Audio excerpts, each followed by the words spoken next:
The oil spill. The Deepwater Horizon is the name of this rig that blew up on April 20th. It killed 11 people before sinking and triggering a massive oil spill in the Gulf of Mexico. Much more information about what happened there is now coming out. This is incredible. I don't even know where to start. Deepwater Horizon was supposed to be inspected once a month. It was not. Why?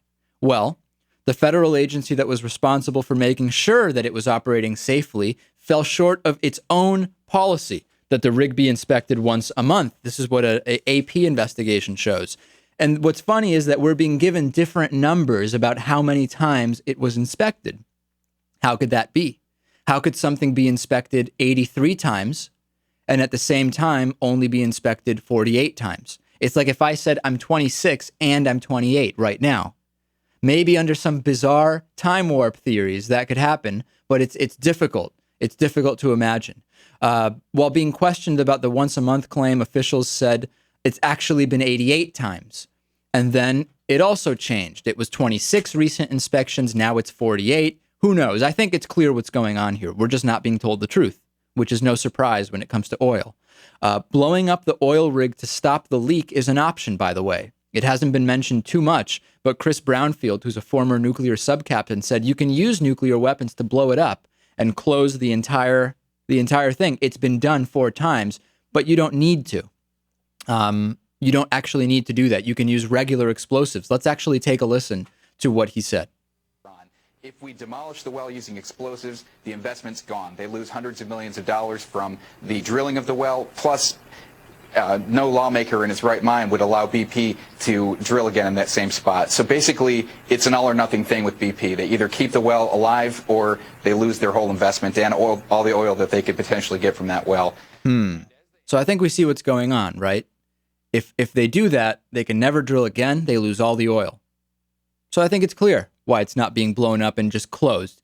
I think it's time to end it. Brownfield says it's time to stop the spill immediately and that it hasn't happened. It's very clear. We don't need an expert to come on and tell us why BP hasn't chosen to make the move that, although it's the safe move, it's the at least the environmentally correct move, it is the less profitable move. That's the answer as to why it hasn't happened. Right. We've already learned that BP does not really care about the environment.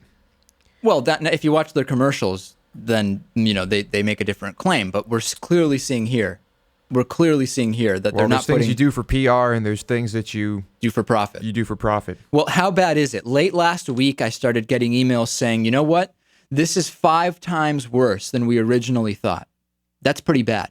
It's always worse than originally thought. Anytime there's an oil spill. 5 times worse would be bad enough. But now I'm getting emails saying it's 10 times worse than originally thought. Well, what does that mean? At first, we heard this would need to go on 30 days to spill as much oil as the Exxon Valdez. Now, at the current rates that we're being told, this is actually one entire Exxon Valdez spill every 4 days. And this has been going on for a month. More than 70,000 barrels a day are being spilled, even though we were originally told it's about 5,000 barrels a day. In fact, BP executives told U.S. Congress on May 4th, while the oil is officially estimated to be gushing out at they said it's officially estimated at 5,000 barrels a day. Now we hear it could be 60,000, it could be 70,000. My question is, did the BP executives knowingly lie at that point, or did they not? Will we ever know? I don't know. But it's hard for me to imagine that they had no idea. This is, again, we're at about the 1 month point right now, which means my calculations are we've had about 15 times over the Exxon Valdez spill. The pollution is a scale. It doesn't even make sense to talk about the pollution because it's hard to even grasp it. There's no numbers I could give to even grasp the amount of pollution. Environmental legal experts are predicting there will be criminal charges ahead for at least one of the companies involved. Which company? I don't know. BP is renting the oil rig. The oil rig is owned by someone else. It's a complicated situation. We'll see. Even more incredible, the U.S. Department's Interior Minerals Management Service has continued to give exemptions to new drilling operations. Since this disaster, 27 new offshore drilling projects have been approved. Of those, 26 have been exempted from the same safety checks that could have prevented this spill. That's since this disaster. This is one, I think, Lewis, where people who say, you know what, I'm concerned, but I'm just too busy to get out and get active. This is the time to get out and get active on this one.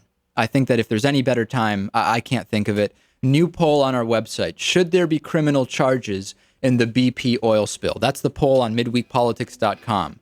Yes, no, or I don't know. Check it out. We'll be back with David Chura after this.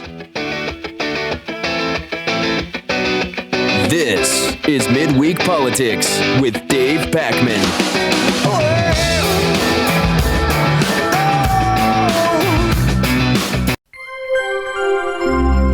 Midweek Politics is brought to you in part by Jackson & Connor, classically modern men's apparel in Northampton, Massachusetts on the second floor of Thorne's Marketplace, and by DIF Design, specializing in custom business websites at difdesign.com. To find out more about underwriting Midweek Politics, visit midweekpolitics.com.